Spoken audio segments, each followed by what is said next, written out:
Hey, everybody, and welcome to the Maddog and Pino NFL wrap-up show for Week 7. How you doing tonight, Pino? Holy shit, I'm exhausted. I am I think too. Maddog and I just spent literally an hour trying to hear what we have to say as if it's that important through our headphones with our new software. But we just figured it out. And we got video. We are up on YouTube at this moment. We just have not released the. It's so private. We'll. I think we might release it after this week. Yeah, we probably should. We haven't spray tanned yet. Exactly. I haven't got my hair cut, and nor have I done any crunches. But in 2 weeks or so, we'll be all over YouTube. And we literally spent an hour, maybe an hour and a half. Thank God Leslie's not here. She would have thrown me out of the studio. Trying to figure out how we could hear ourselves through the headphones, and we finally figured out it was in the conjunction box. Yeah, junction. What's your function? The quote unquote junction box that Pino bought that we thought we needed, and we never thought to plug the headphones into the junction box, which by definition the junction means everything into the box. Right, because it means conjunction junction. What's your function? Hooking up letters and phrases and clauses. Remember that Saturday morning cartoons? I do remember that. So are we going to talk about the NFL at all? I don't know, man. I've been I just forgot everything I was going to say. I was perspiring trying to do this. And what flustered us the most was everything seemed to be working except we couldn't hear through the headphones. Yeah. So, but again, now, because our words are.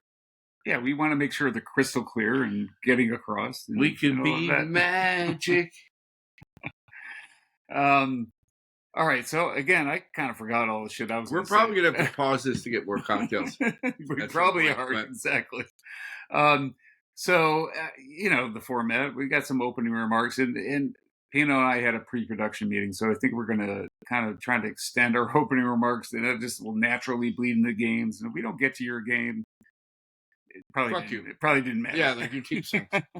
Like our pre-production was Bottle In Chicken Parm, which is awesome. Exactly. Shout out to Bottle In. Exactly. Our new sponsor.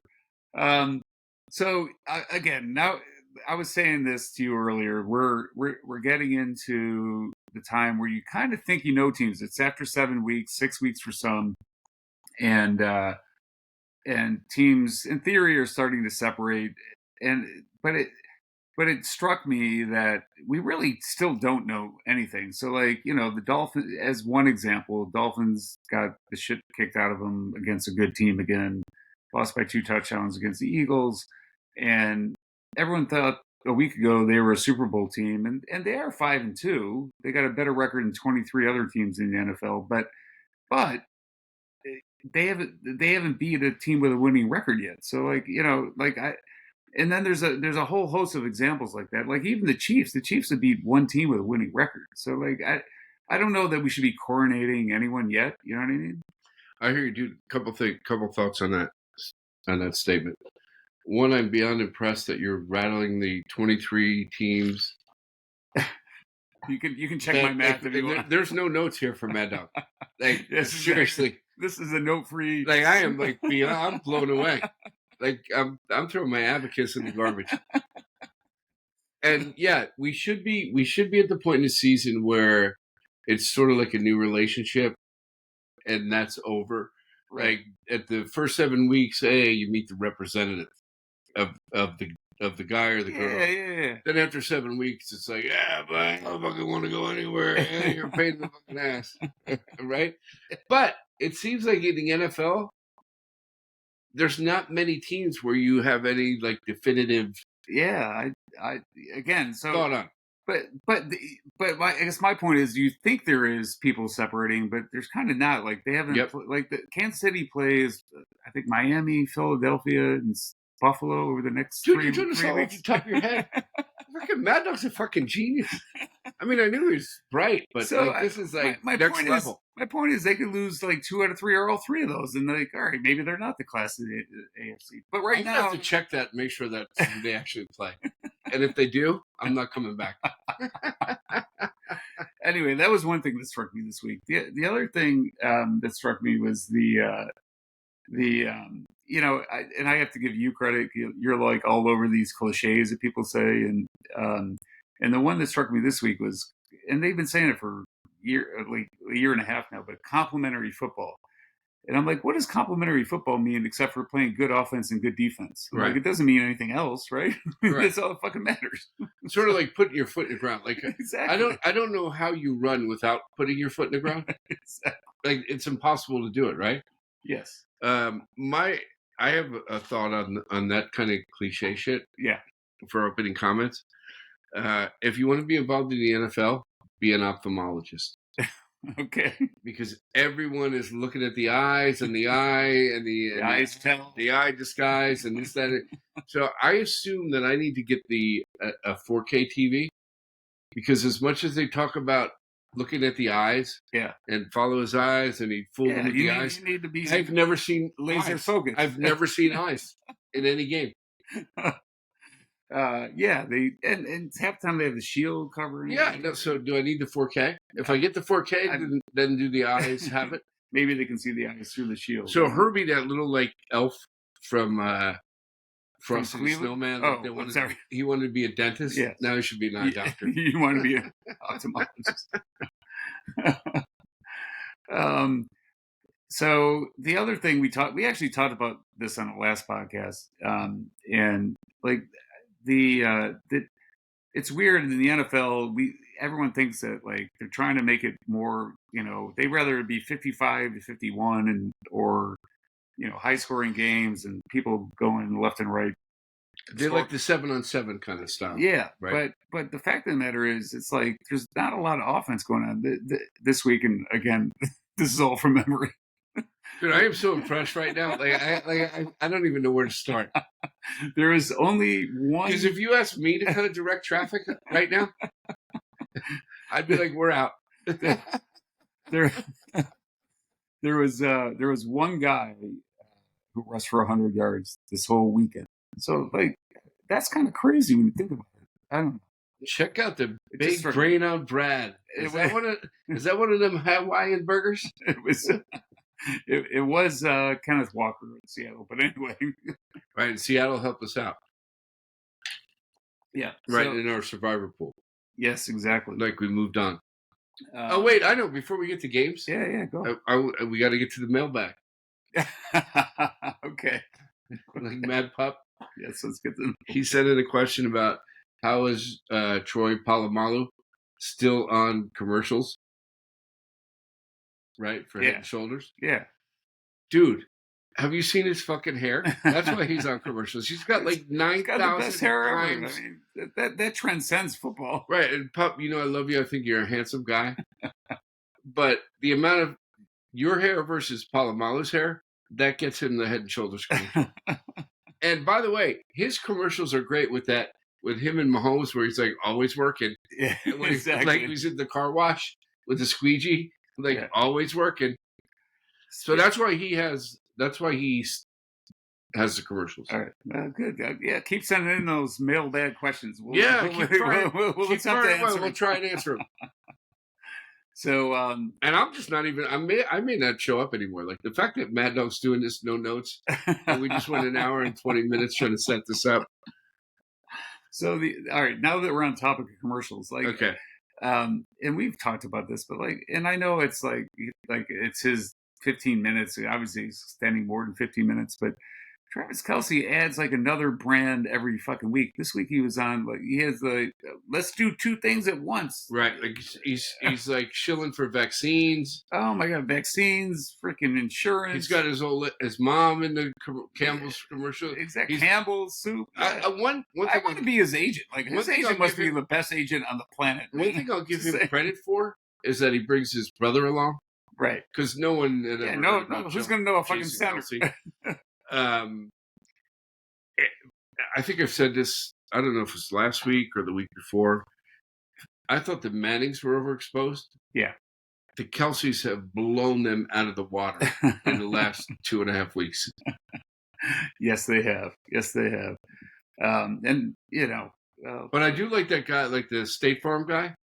Jake, like Jake from State Farm. he's got the best arm. He's got the best job in. He's got the greatest gig. Like he's making him millions. and Flo from Progressive. They got the best jobs. Flo from Progressive is bomb. And what about Emu and Moo and Doug? Like exactly. How about Doug like giving his kid like that little 1972 Duster running over the flowers? Like, make me proud, son. Stay off the highway. And the kid's got a little mustache. All right. I'll go from the ridiculous to the sublime. No, this serious comment. So I think I've been a record. You've been a record too in this like tush push, the brotherly shove, whatever they're fucking calling it. And I've come full circle on this. Like I'm like they should outlaw that play. What a fucking stupid play in the NFL. Someone's gonna get hurt. Blah blah blah. But you know what? The basis of the argument usually is it's unfair. They're going to always pick it up, and you watch other teams try to run that around the NFL, and they don't pick it up. You know what I mean? And people get hurt, and like so maybe that's the reason to outlaw it. But who's the Philadelphia Eagles coach? Sirianni. Philadelphia Freedom. Sirianni. Sirianni came out and called it out. He's like, stop it. If it's such an easy play, then everyone else would be doing it. They can't execute it. Look around the NFL; they can't execute it the same way that we are. And it's true. They get 90+% success rate. I was going to call it 100%, because that's what it seems like to me. It does seem the like Giants ran it. Like 2/5 of the offensive line are on IR as a result. So, well, you know what? So obviously, Eagles have a good offensive line, but Jalen Hurts, which we'll get to the game. That was like that was such a great storyline, him against Tua, but the guy squats 600 pounds. So like, there's not another quarterback ever that squatted 600 pounds. So it's like, of course they make it, and with people pushing him behind, but he's the one like driving his legs. That could be the tush push, the brotherly shove, the gay push, whatever it is. Like they're picking that up. If you squat 600, exactly, you're gonna. That's what he squats. Yeah, squat 600 pounds. Man. And I want just to finish that topic. One of their offensive linemen said, "I think we could get a first down." Look, if we ran it 4 times in a row, I think we get a first down. They probably could. Because I think they get 4 yards every time they run it. Exactly. And you wonder why, like, Sirianni is... that's the other thing about, like, from a general comment, like an overview, opening comment deal.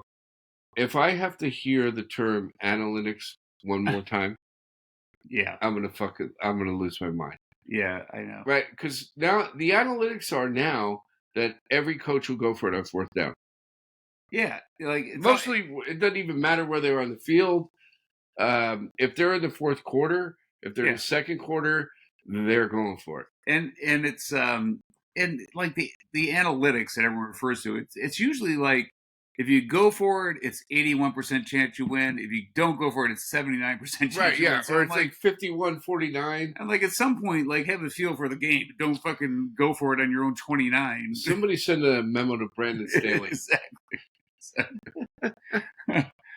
And then the only other, I don't know where this is going to fit in the game, so I'm going to say it at the opening comments. So I was watching NFL Good Morning Football, and this guy was all about Aaron Rodgers is going to come back and blah blah blah.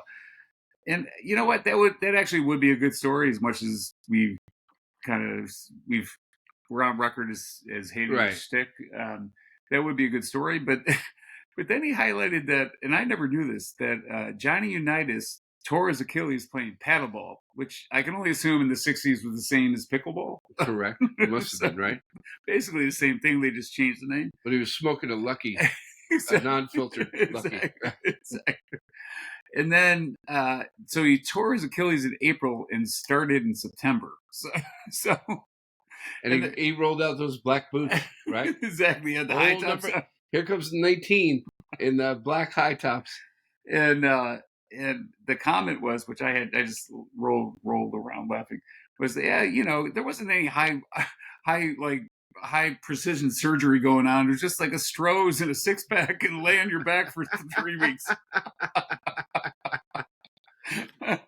I think like probably his first pass, he had a lucky in his mouth as he was throwing it. So Right. maybe again, it would be a great story, but maybe you should give him so much credit if he comes back. Well, I think I said last week. It's sort of based on everything we know and what we've seen about like Achilles tears and then the surgery thereafter. The fact that Rodgers was on the field last week throwing like just playing catch, without a boot, it's pretty impressive. Yes, but I still maintain the reason he does it is like the whole Kelsey Taylor Swift thing really irritates him. I do too. Right? Like, so he's making sure his fucking ass is on TV. Yeah, he's nothing if he doesn't want attention. Like, right. So he still has his weekly spot in the Pat McAfee show, and I'm like, why is he on the Pat McAfee show now? Like, why is he? Right, just to update people on his. He's like, yeah, when I come back, I was on the sideline. Did you see me with the headset on? I looked pretty good, didn't I? Anyway, and he's on there to ask McAfee, like, hey, where do I get those tank tops? Like, should I start doing curls or?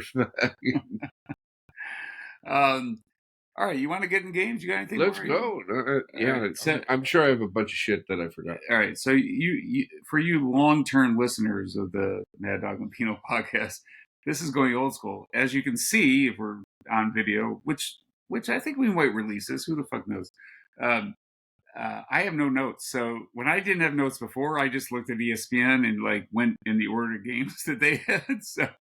So as a result, the Steelers would be very high on the list. But anyway, because I said Steelers is my favorites, you probably did the same thing. Right. So this is kind of like what was that pilot's name? Sully Sullivan, who landed the plane in the Hudson River. Yeah. Like us without notes. Like we this could take a while. Fucking there is no radar, or we might be like that Alaska Airlines pilot, like that went into the cockpit and just tried to shut the fuel off and shit. So like, yeah, I'm having a bad day. I did mushrooms last night. So roll with us. All right. So here we go. So we're gonna go all the way back to last. Are you gonna start to Thursday? Yeah, we're gonna go back to last Thursday. I had to look it up. I'm looking at it right now. The Jaguars were at the Saints. Jaguars 31-24. My one comment about this was I was on the East Coast for this game, and I forgot how late games go on the East Coast. Oh, dude, yeah, that's got to be brutal, right? Like, holy shit, Thursday night, I'm like, it's 12:30. It's like 12:15, right? And we're still like, we're going to get to the 2-minute warning. Exactly. And for better or worse, this game like was boring as shit. So I'm like dozing or whatever. And then the fourth quarter, all of a sudden the Saints woke up and tried to like score a few touchdowns, and then had a chance to like tie the game. But did you wake up for the fourth quarter? Were you awake? I was awake for the fourth quarter. I feel bad for that tight end. Yeah. Right, like because he was open. And how about like I don't have my notes, but I know I wrote it down. Like D. Carr, was way the fuck out of control. Yeah, right. Yeah, and he apologized for it after the game. Did you see like literally his whole team was like huddling around to like talk to get the play, and he like literally walked away from it. Yeah, like after every play that didn't go his way. I know. Right, he was fucking ranting and raving. And listen, the Jaguars. I love that you say Jaguars because I call them the Jaguars. Jags. and are they, by the way, are they in Frankfurt this weekend? No, they're in Pittsburgh this weekend. You know how we talked about the fact that we were like, hey, are there no more European games? Yeah. Last week? There wasn't any last week. There wasn't last week, but this week there's 2 more in Germany. Exactly. Like Mr. Gorbachev, tear down that wall. Ich noch era. But I'm surprised they're not playing there. I think the Saints are like that whole division's like a disaster. Like, mediocre. Atlanta's in first place in the division. We'll get to them in a second, but the Saints are I don't know. Like it's kind of a repeat of the same story ever since Drew Brees retired. They're not like they have no offense. Their defense has been good for the most part, but like. It's always the same thing. They can't score enough points to win. But the only reason to watch them, and I would watch them even though they're in the dome, if they put number 2 in. Yeah. Because Jameis. Oh, yes, exactly. Because there ain't no party like a Jameis party. Exactly. Shit's gonna go down. So the Jaguars travel to Pittsburgh. I will actually be at the game this week. Oh, Maddog in the house. You going with Tank? And I'm going with Gordon and Rakanzi, and we're gonna have a good old time. What And about that dude, the bartender? no. We'll go visit him. See if he's still there. Last time I went there, he got fired by his mother-in-law. Everyone, like one thing I remember at that place, if you walked in there, you had to smoke a Newport. The other thing is, they're in the record scratches with Right. 5 white guys walking in that place. Here comes Pino, Maddog, and Tank. But we had a blast. You mind if we dance with your dates? All right, that brings me to this. That's a pretty good segue the way we're going. That brings me to the Steelers Rams. Steelers won kind of miraculously 24-17. We're from the town with the great football team. We cheer the Pittsburgh Steelers. They were down by a touchdown going into the fourth quarter. I'm like, there's just no way they're going to fucking win. And first of all, their offense again, like it's hard to get excited about this team. Their offense had 100 yards after 3 quarters. I'm like, what the fuck? And then T.J. Watt, who was held pretty much like to nothing. He had like 1 tackle and 1 assisted tackle or something, but he did what T.J. Watt does. He makes like the game-changing play. The start of the second half, he dropped into coverage like when no one would expect him to drop in coverage, and Matt Stafford obviously didn't expect him to drop into coverage. He threw a pick, and he almost returned it for a touchdown. The Steelers scored a touchdown, and it changed the whole game. The whole game. Was that Matt Stafford or Matthew Stafford? I guess Matthew. Yeah. Right. I'm sorry. Did I insult Matthew? No, like I don't know. Like because usually they call him Matthew. So I don't know. I'm excited the Steelers are 4-2, obviously, but like their offense is like until the fourth quarter, the last few games, until a couple of fourth quarters, they look like ridiculous. Like here's how fucking stupid it is. Tomlin, we won the toss, and he didn't defer. By the way, that was the first analytics thing ever. Like someone looked at it as like, if you don't, because you win the toss. No one should even go out for the toss anymore. Exactly. Like because like if you win it, you're just like fuck it. Like you lose. Like just. But my point is like you used to win the toss, you took the ball always. But since that the first analytic thing that ever entered the NFL was like, wait a minute, we get more drives if you like give the ball to them first, and now if you stop them. Yeah, but now everyone defers. Like right. Literally, like 90% of people defer. Anyway. Every game I turn on, they're like, "Hey, they want to defer." Everyone's deferring. So the Steelers, like, so why do Steelers did not defer to put that offense on a field, who of course went 3 and out, as they do. Because Danny Smith said, "Let my guys run it back." They all wear fucking thongs out here. Anyway.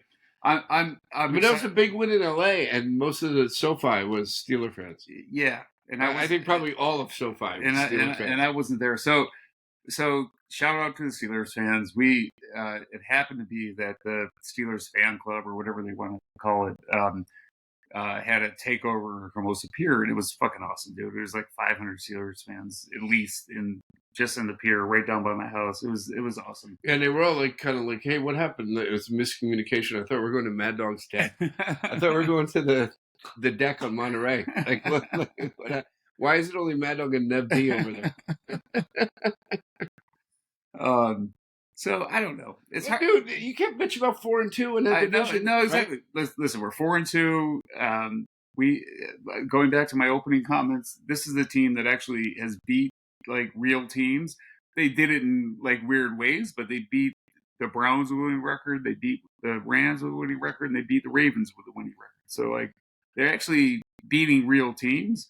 They're not doing it in like classic fashion, but they're actually beating real teams. So yeah, what the hell? I don't think it's sustainable until their offense gets. Well, who knows? But who knows? Like your earlier comment about I think there's been outlier games, but like scoring off the charts. Yeah, Probably a handful of them, but all the other games are almost like like throwback type defensive games, yeah, right? And those are games Steelers can win. yeah. So and they're getting enough splash plays that like and those change the game. Like their defense has done that in all three of their wins. They've done that.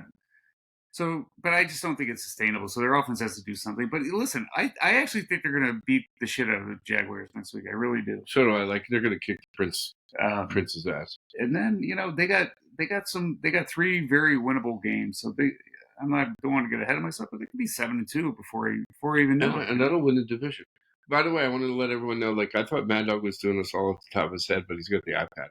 Yeah, well, and someone needs to have it. Otherwise, we'd be talking about traffic. I just need to at least remember the scores. I can't remember every score. We'd be discussing like, hey, what a pain in the ass to go to bottle in.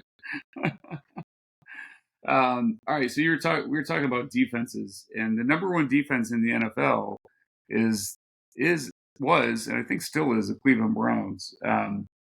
And for you listeners, regular listeners of the podcast, you know that I bet one thing every week, and I'm telling you to do it. If you do it religiously, you win money.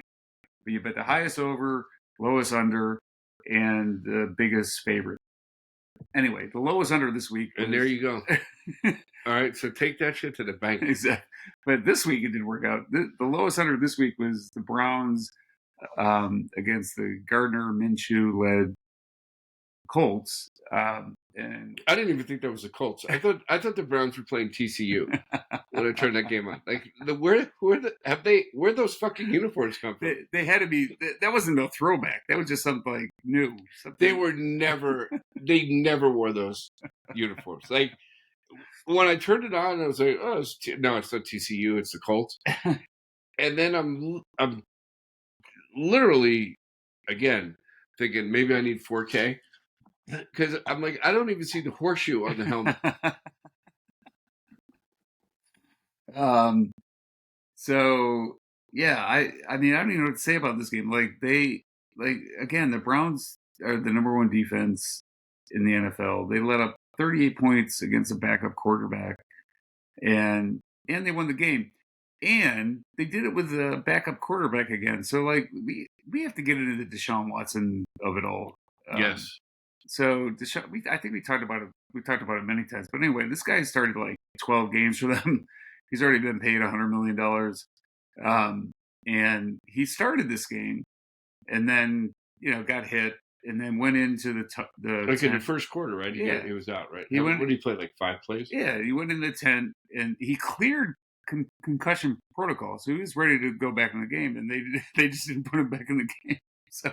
He was just like he remained in that tent waiting for some Bhutan to come in and massage the calf, quote unquote. Right? Like, yeah, what a signing that was. Exactly.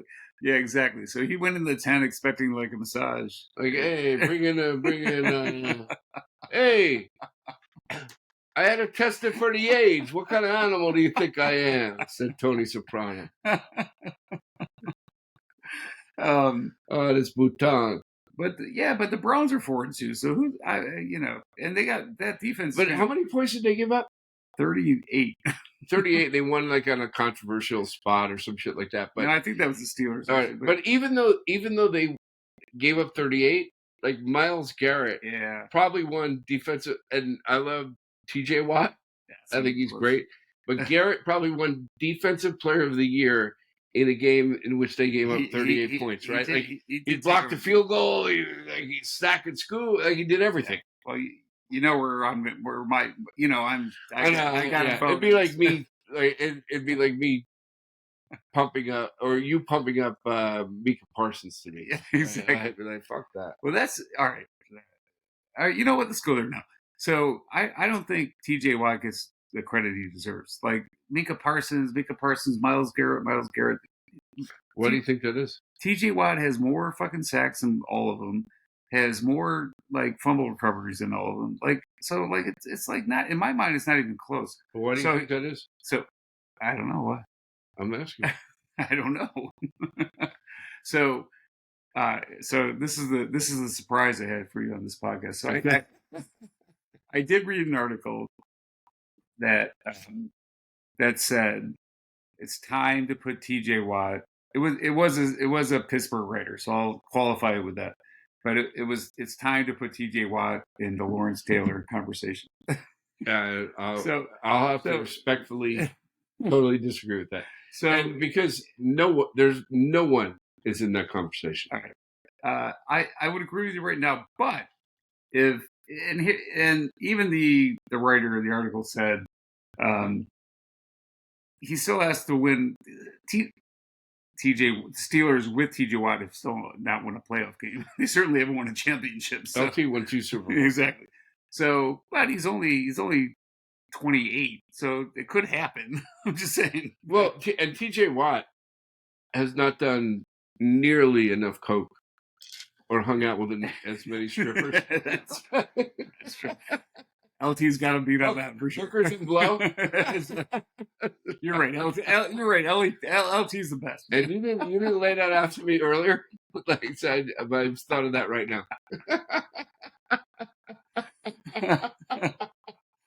All right, let's go to the next game. Bills, who I highlighted on the last podcast, just really don't look like a real team. I mean, they had the one beating of Miami, but every other game they look like shit. They should have lost. So they're 4-3. They could be 2-5. I guess you can say that about them. They should have lost to the Giants last week. They definitely should have lost against the Giants.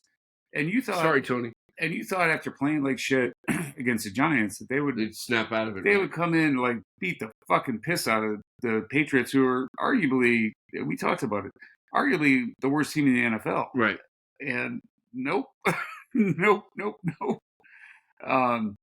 And I even had Bills fans texting me saying, which is so ironic, saying, Josh has got to run. He's got to run the ball. He's not running the ball now. And I'm like, you guys have been complaining about him running the ball for fucking 5 seasons. Right. Now you want him to run. Now you want him to run. But I mean, this game, it got close at the end, but this game wasn't even close, man. The Mac Jones showed up. Bill Belichick got his 300th win. Yeah, they just I mean, and they're 4-3, so they're in the middle of the pack, and I'm not saying they couldn't put it back together, but they have all those injuries on defense, and I don't think they have the depth to replace Matt Milano and Tre'Davious White, and that's gonna come back to haunt them. I don't know. Tre'Davious White, that's a pull and a half. And, well, as I said last week, I'm tired of the Bills Mafia. Fuck that. I said last week, every fan base gets loaded at tailgates, right? So that's nothing to hang your hat on.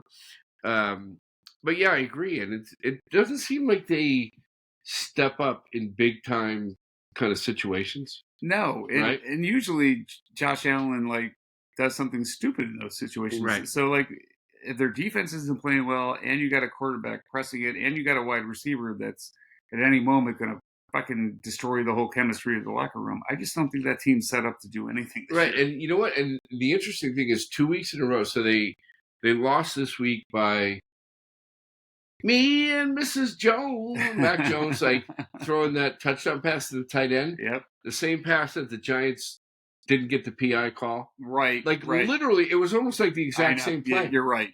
Right? So it'll be interesting to see how that shakes out for them. All right. What was supposed to be the strongest division, and maybe the second strongest division in the AFC outside of the AFC West. Yeah, seems to be kind of mediocre. And the Jets, I mean, part of that's the Jets not having Aaron Rodgers, but they're playing well. I mean, they had a bye. I think they had a bye this week. I don't know. We'll get to it if they didn't. All right. This is the way ESPN laid it out. So, big blue. So the Washington Commanders at MetLife Stadium lost 7-14. And this is the time of the podcast that I can just take a beat. So here's the deal. G-Man versus Riverboat Ron. Offensive line for the Giants. Makeshift, as a quote-unquote makeshift offensive line. 6 combination in 7 games, or maybe 8 combination in 7 games.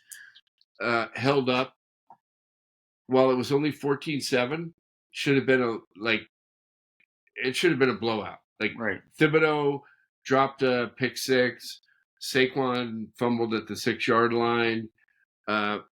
Here's what I'll say about the Giants. I like the way they're fighting. Like they haven't seemed to quit. Yeah. Right. They could have thrown the towel. And they easily could have. They may have a quarterback controversy on their hands. Yeah, when Dimes gets back, because Tyrod Taylor looks good. Jalen Hyatt looks like a player. Yeah. Right? I mean, anything you throw, they seem to throw in his direction, he catches. Yeah, no, I agree. And the Giants had, so here I'm going to go off script without notes. There you go. I think they had like 6 or 7 plays over 20 yards in their first 5 games. Yeah. And they had 7 of them in the first half. Look at you with a real stat. Check that. And by the way, I think there's going to be a parade down the Canyon of Champions, like a ticker tape, because the Giants finally scored an offensive touchdown in the first half. And then they scored another one. So I don't, but I can't, I'll tell you what, it's kind of like Pacino in Godfather 3. Every time I'm out, they pull me back in. Yep. All right. Like Sunday's game against the Jets is going to be, I will be throwing shit against the fucking wall. Yeah. That game might be 3-0. It might be 3-0. Whose home game is that? Not that it matters. I think it's the Jets. Right. I think it's the Jets home game. But so Fireman will be there. Yeah. It'll be 3-0 or 6-3. So I was going to say this in opening remarks, but like if it was if in the real world, like that MTV show, like with Buck,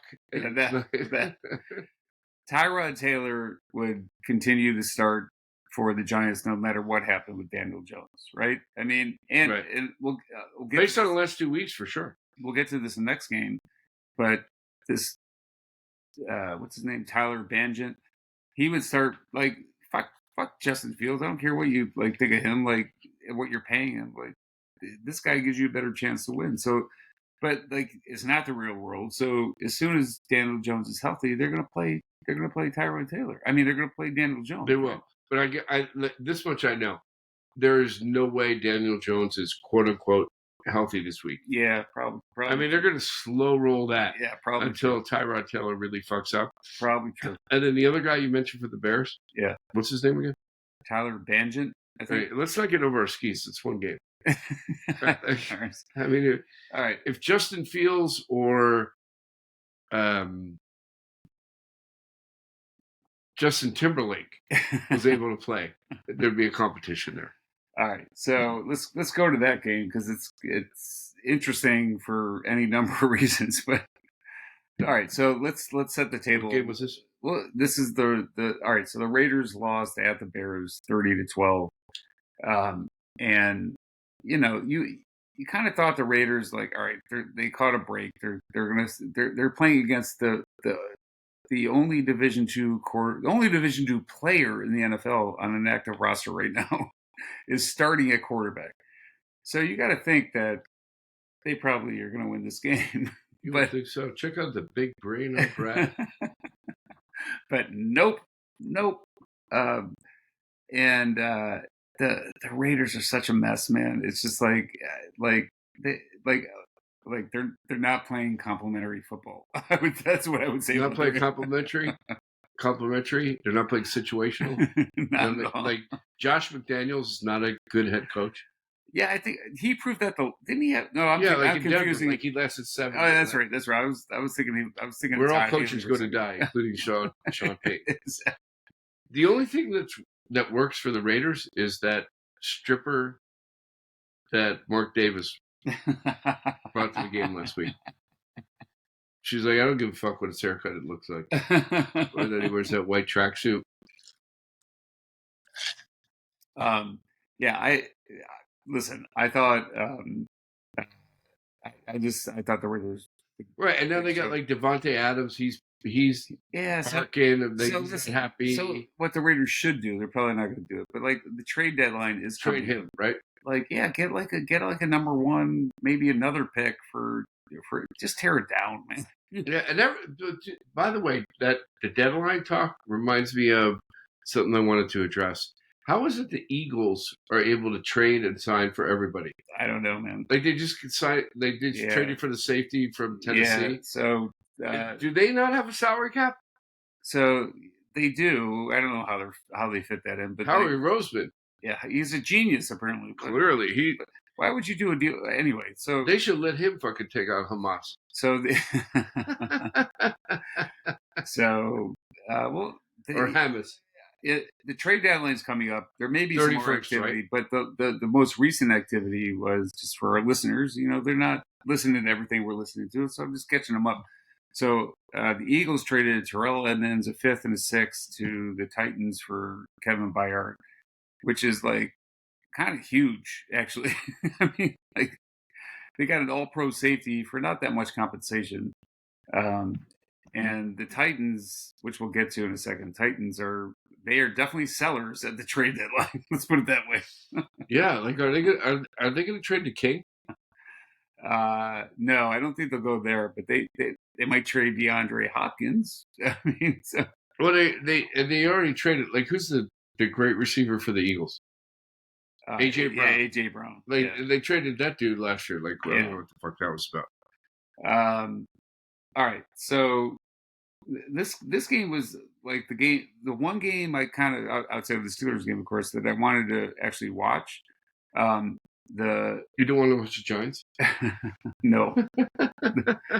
The Detroit Lions were visiting the Baltimore Ravens, and you're like, all right, the Lions are like they're got to go on both sides. It's a statement game, right? Yeah, there's nothing, no environment they can go into and not like play a good game. And this game wasn't even close. Like literally, I thought so Baltimore won 38-6. I think they were up 35-0 at halftime. Right. They could have put up they could have been like Miami Dolphin numbers if they put their foot on the brake. Exactly. Right. And again, but this is from memory. So this is a really interesting stat, and this is why the Ravens are really hard to play. When they play an NFC team, which means that NFC team, because Lamar Jackson's only been in the league 5 years, that NFC team has never seen them, right? Right. They always lose, right? Yeah. The Ravens are 15-1 with LJ playing quarterback against NFC team. So like it's just like a totally different style of football that you can't, no matter how much film you watch, you can't adjust to. Right. And that Todd, like I can't believe I'm pumping up the Ravens, but that Todd Monken, whatever his name is, the new offensive coordinator for Georgia, his offense is like starting to fire on all cylinders. You still have, LJ running 10 times for 70 to 120 yards, and now they're throwing the ball left and right. I mean, and Mark Andrews is one of the best tight ends in football. Like that team scares me a little bit, and they're playing great defense. So like literally, that team's like scary. Yeah, they good, but it seems to me like they never really get over the hump in the last. Yeah, because Lamar Jackson someone gets hurt. Yeah, he doesn't play in December and January. Right. So, but if he does, look out, man, look out. And the Lions, you know what? There's no way the Lions don't run away with their division. So they're probably going to be. So what are they? They got 2 losses now. They'll probably have 4, maybe 5. The Lions? Yeah. I don't know, dude. Like if you look at the Vikings schedule. Oh, like I saw something today. Like they don't play anyone. Yeah, but they can't. All right, but we'll get to they showed up this weekend for the first time. I hear you. And I would love to see the Lions win that division. I can't see them not. I mean, they got a 2-game lead. No, 3-game because they beat the Vikings already. All right, and one of the games that was one of the games I didn't care to watch was the but it actually turned out to be an exciting game. So the Falcons lost. I'm sorry, they won 16-13 against Tampa Bay, so talk about like who's going to go to the playoffs, like the Liza Minnelli team. Exactly, and they're now in first place in that division, which also includes the Saints, the Buccaneers, and someone else, the Panthers. The Panthers, exactly. So they are now with a win. I was going to say the El Segundo Eagles. just about as much, right? And then and they got the Falcons got so quote unquote lucky in this game. They Desmond Ritter, who I actually root for to not do well because they drafted him the same year we drafted Kenny Pickett, like 3 rounds later. So I don't want him to do well. It's competitive. Yeah, but and he fumbled the ball twice inside. Actually, the Falcons fumbled the ball twice inside the Tampa Bay 11. Really? Twice was Did they lose them both? Yeah, all 3 of them. And twice was Desmond Ritter inside like at one point he fumbled the ball out of the end zone for. What do you think Liza Minnelli was doing while that was Where's my hat? Judy Garland, spank me. But it's hard to get excited about either one of those teams. But I do like both of them are well coached and like so you can appreciate that, but there's just not enough. Well, in Atlanta's case on offense, they have enough talent. Quarterback aside, they got that. They got Bijan. They got Kyle Pitts. They got like decent wide receivers. But if they went back to those red helmets, like the old school unis, I'd root for them all the time. Then they might start winning. And they do have my favorite kicker in the NFL. He hit the game winner. Miso Honey or Young Ho Kim, whatever. Like, I don't say that to be stereotypical or racist, but Young Ho Kim, Young Ho Koo. All right, so deck the halls with happy holidays, everyone. Let us be the first to say that to you. Deck the halls with bells of Hari. All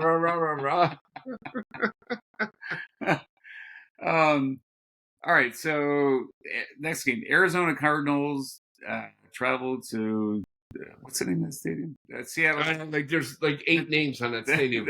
I'll just call it the 12th man. The 12th man stadium, and lost 20-10. Thank God.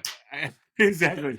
This was our survivor pick, and it was kind of a little dicey early. Exactly, and we survived in advance. That's the thing about the Cardinals; like they just can't close games out. Right. Like they're like, this is now. I'm betting the Cardinals first half every week, man. Oh, yeah, that's a good call. It's point forward. Yeah, listen. I mean, I don't know. Hey, dude. By the way, the catch in that game by Jake Bobo. Yeah, the UCLA guy. Yeah, like I didn't realize he wasn't even drafted. Oh, I didn't know he wasn't drafted. He was a free. Like I think I'm. You're probably right. I'm pretty sure he was a free agent. But did you see his touchdown? Yeah, I did.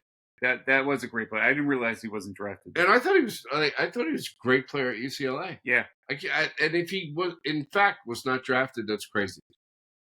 That means Mel Kiper should get his fucking. He should be get his shit together. He should be in Gaza with Hamas. Sorry. All right, next game, which this game kind of baffled me. Like I thought, all right, so Green Bay traveled to Denver and lost 19-17. And I think I just think like they're going through the growing pains of Jordan Love. I think he has a potential to still be something, but he threw a couple picks, including one that ended the game, and yeah, it's just going to take a while. Everyone thought it was like, all right, we're just going to immediately transition from Favre to Rodgers to Love, and it's going to take a while. But what do you mean? Like take a while? He's been on that roster for like 3 years. Yeah, but he hasn't. He's only. I know he hasn't played. But he started 8 games. I mean, like, but when Rodgers stepped in for Favre after being on that roster for 3 years, yeah, did it take a while?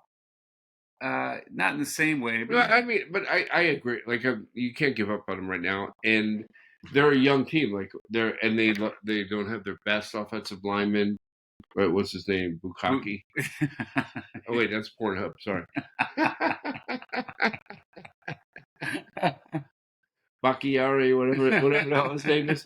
Yeah. Like he's out, and all the receivers are like 2 years in the league. Yeah. So right. Yeah. Yeah, so I get it. It could get. I don't know, but I actually was surprised he lost. But to lose to Denver, I know. And apparently, I did read an article this week that was saying that the new ownership is fully behind Sean Payton and whatever it takes to like get him in a position to get the players he wants. Blah blah blah blah blah. So they're all in on Sean Payton, I will at always least root publicly. against them as long as he coaches I them. agree. I agree. Even though you had that Super Bowl party with the Houdat and you were wearing like the beads and shit like that at your house, I will always root against them. um, the Chargers and the Chiefs. So the Chargers actually, I think this is the first time. So the Chargers lost 31-17 in Arrowhead. I think this is the first time Herbert lost in Arrowhead, which is Yeah, crazy. either the first or second. Like he's had a really good record. He's had a lot of success there, but their defense, which is the highest paid defense in the NFL, which is hard to say with a straight face. And their head coach is a former defensive coordinator. Yeah, and they're pretty much awful, to be honest. I mean, like, so Mahomes was like, I think I was saying on a podcast or two ago, like Mahomes doesn't look right. You know, he's just like, he kind of sprained the ball here. He threw a bunch of interceptions relative to his normal trajectory, and nope, he threw for 424 and 4 TDs, and like just it was. He's in another class, dude. He's like not even like, you can't argue, even though I think I personally have argued on this podcast within the last year that there's other people in his class. There's no one in his class. Like it just isn't. And they still can't get him a helmet that fits. So I got an issue with that. He does look a little weird in that helmet. And if he, in the weeks before this game, like he kind of had, his stats weren't what they should be. It was because his old lady and Taylor Swift didn't have that secret handshake that they figured out for the game. Yeah. The most shocking thing about that game to me was that Taylor Swift showed up for a game that wasn't in prime time. Yeah, I know. Maybe it's I was gonna say maybe it's love.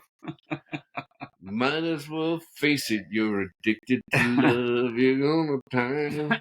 And while we're on the topic, Kelsey, I think he's been kind of hurt, so maybe Taylor had something to do with it. I don't know, but he was Kelsey this game. He had like almost 200 yards. Yeah, it's kind of like the opposite of Rocky, right? Like, or I think it was Rocky. Like women weaken legs.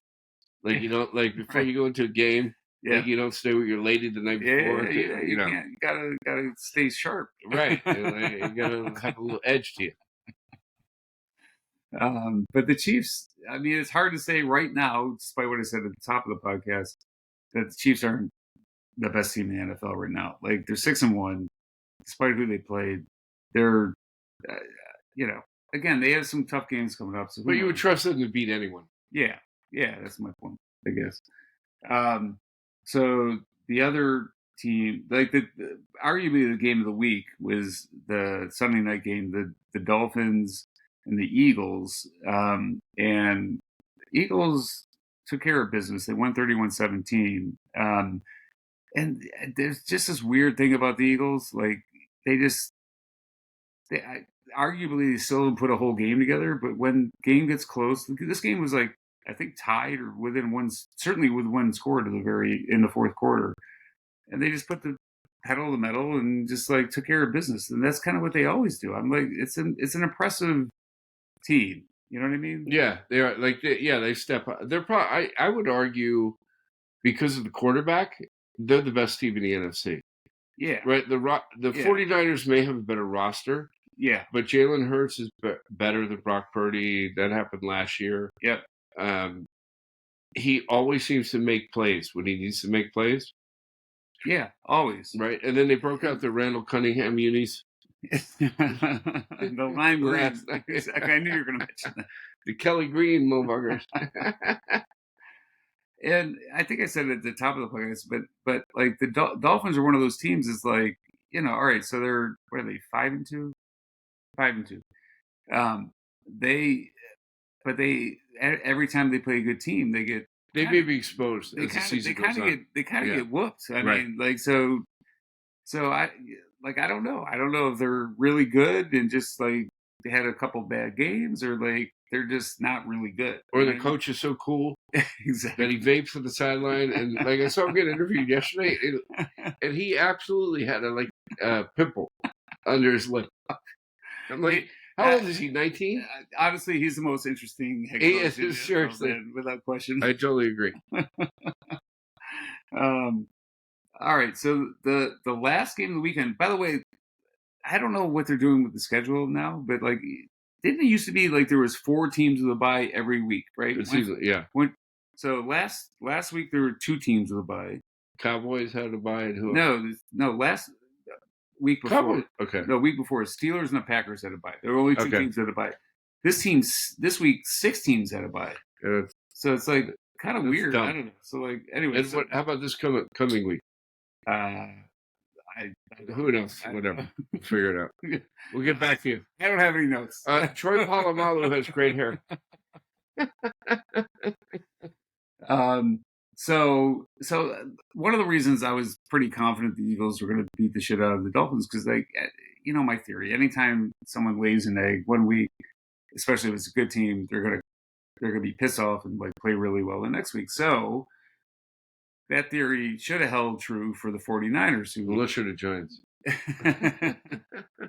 who laid an egg last week and were going to Minnesota on Monday night, and somehow laid another egg. Brock Purdy, the clock struck midnight at least for one night. Right. He threw 2 picks and they lost 22-17. But the story of this game was really Kirk Cousins because listen, we in the media. Yes. Like someone credential us for the Super Bowl. Exactly. We always talk about how Kirk Cousins can't show up in prime time, and it's almost like clockwork. Like he could be having the best season ever, and he'll like come into a primetime game and like throw 4 just picks. shit his pants. Exactly. And on the I think it was on the first drive, he threw a pick, and you're like, uh-oh, here we go. Yeah, Monday night. Here it goes again. And nope, without Justin Jefferson, this guy Jordan Addison had like 100. Jordan Addison is the bomb. Like he's a player. Huh? He was open every single play. He was open. Yeah. And Kirk Cousins like took care of business, man. He threw for 378 yards, 2 touchdowns, but the real story of this game was the Vikings defense, which I never thought I'd say this season. And our, Brian Flores, who's still suing the NFL, was a former special assistant to Mike Tomlin last year. But how's that law? Is he still suing? I think so. I don't think it's been settled. Okay. But dude, the stats are like amazing. He blitzes on like 60% of the plays, right? And the next team is like 35%, right? So he's like, fuck it. He's like, I'm in a lawsuit. Exactly. Let's let the dams break. Balls to the wall. And it worked this weekend, man. Like Brock Purdy was never comfortable. They kind of came back in the game, but in the fourth quarter he threw 2 picks in part because of that pressure. So right. And Cousins got to wear you got the bling again. Exactly, you got to wear the change. You got to be back to like how you like that. And you were saying earlier, like, don't count the Vikings out, and maybe that's true. I mean, last year, so it's well documented. But last year they won. They were 11-0 in 1-score games, and this year, up until this one, they've lost all the 1-score. Yeah, games, they were 0-3. So, but I think it was Good Morning Football I watched today. Like their next 6 games are so winnable for them. Yeah. So I mean, we were talking 2 weeks ago. They're going to trade Kirk Cousins. They're trading Justin Jefferson. They're trading everybody. So, and then how about the fact that Dave Winfield blew the big horn? Oh, is that right? You know that? Like, no, I didn't see that. You know how they got like that? Yeah, no, I know that. And I still have no idea what that is. Why? But why would Dave Winfield try? I guess he's from Minnesota. I think that's where he grew up. I'm like San Diego. Yeah, like New York. Yeah. But Winnie was there and like looked like he's gonna fucking have a heart attack. Skull, brother. And I think George Steinbrenner came up for the grave and was like, "You suck, Mister He's like, Mister April. You're no straw that stirs a drink. You're Mister April." Man. All right. So those are the games, man. That's it. You want to say anything else? No, I think I'm good. How long have we been doing this? 1 hour exactly. That's it. That's it. Well, it only took us an hour and a half. I was going to say that doesn't include the hour and a half it took us to set up. And you know, for you regular listeners, we got some surprises coming. We're going to have some intros and outros with music, and it's going to be pretty hot. This thing is going to blow the motherfucker up. It's going to be like Vanilla Ice. All right, guys. Berserk. We'll see you. See you next week. Next week. Bye-bye. I know it.